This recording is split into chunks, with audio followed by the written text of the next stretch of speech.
All right, so we got this GM 3.6 liter V6 out of this 2010 Camaro, and I got it on the stand now.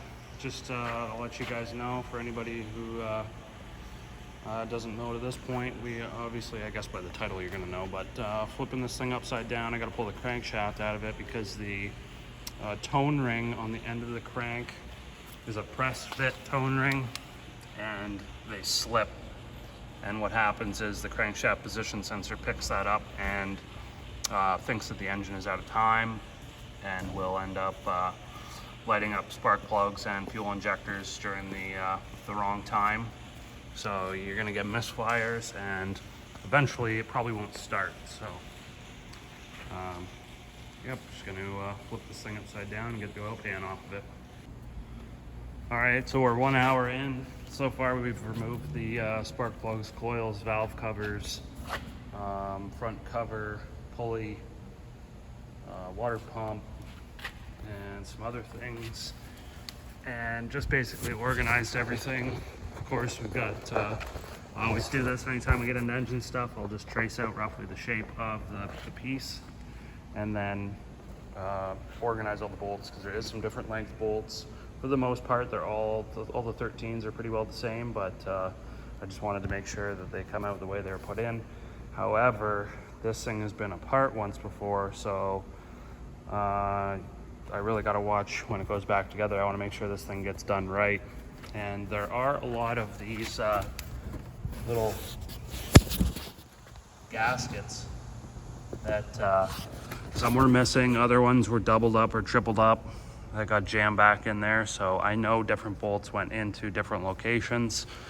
Yeah, I'm gonna go ahead and order all the seals to replace all the seals in the cover, because this thing was just leaking like real bad, as you can see. Somebody has rushed through this job before, and it was not nice. So that's the 1 hour update. I'm gonna go for lunch, come back, and flip this thing upside down. Actually, I'll probably put it on top dead center first, and then flip it upside down, pull the oil pan, and go from there.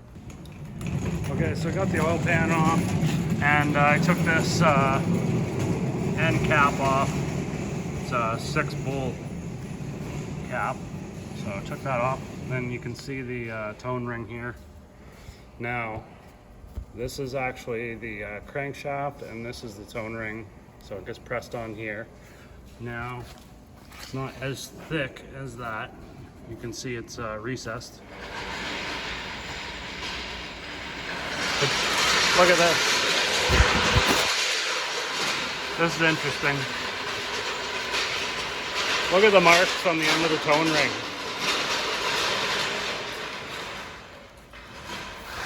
And look at the tolerance between the end of the block and the tone ring.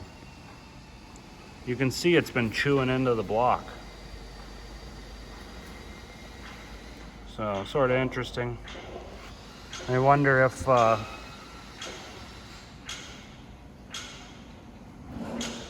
were wondering how much end play it has, but couldn't get it to move, so. I'm gonna look into it a little bit further, and maybe call a couple of my buddies at General Motors and see what they have to say about it, but sort of brainstorming a way that we can get this tone ring to move. You can see from the end of the weight here, we have 1, 2, 3, 4, 5, and we should only have about 3.5. So it's out.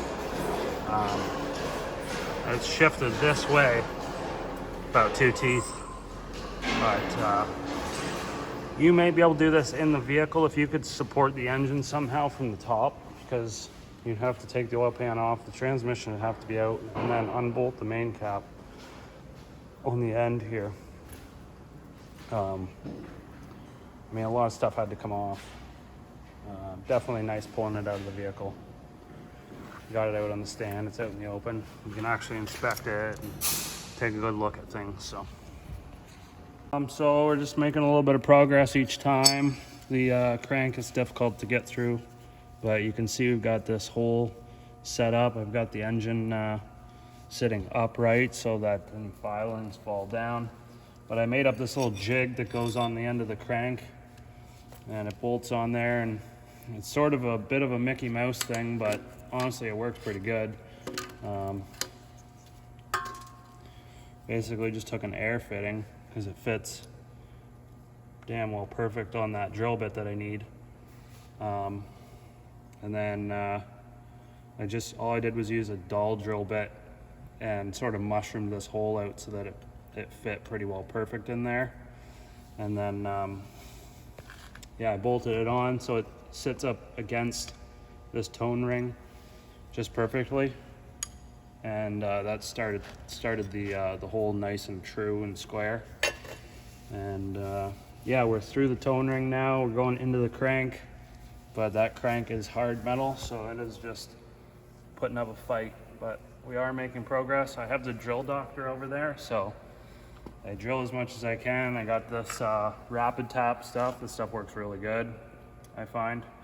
And get going, and then eventually this thing, you can hear it starts to squeal a little bit, and I know that it's eating up the bit, so I stick it back on the sharpener and starts cutting some more materials out. So just got to go slow and steady, but we will get there.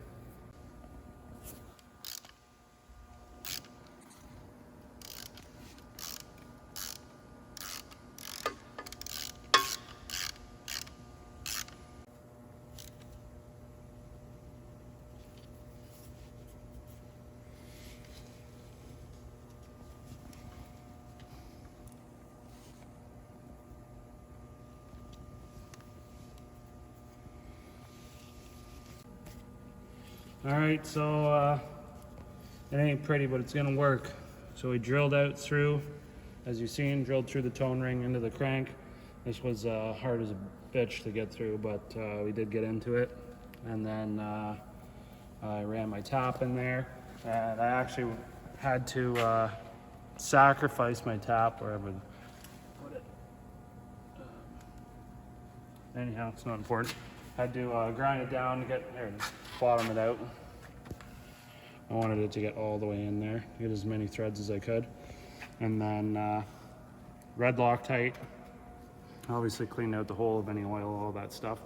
Red Loctite, cranked that thing in there nice and tight, and it was protruding just a small bit, so I had to make sure this is flush.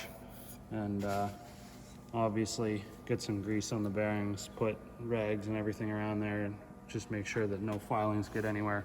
I'm also going to follow it up with an oil wash and let it drain out, and just go over everything and make sure everything's as clean as I can possibly make it. But yeah, that's going to be the fix for this thing. You can see now we're back on 3.5 teeth. I'll try to get that moved over a little bit for you so you can see. So when we started, now that's from where the machining starts to the outer edge here of this tooth, 3.5 teeth, and when we started it was 5.5, right?